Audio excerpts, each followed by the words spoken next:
banbanyagan. Kapsut mo. Ako'y Pinoy na mayroon sariling wika.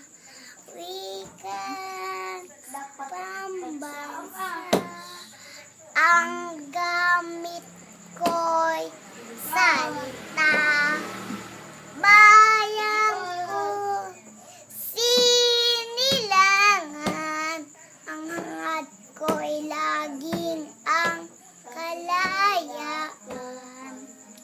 Sikat o Rizal nooy nagwika. Siya ay nagpangaral sa atin sa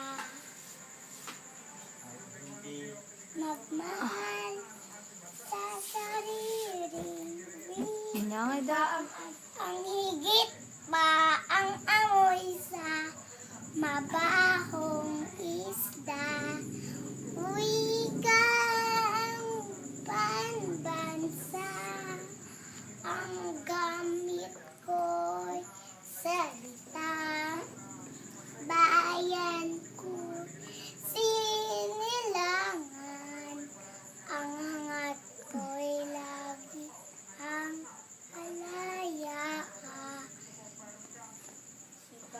Nalpas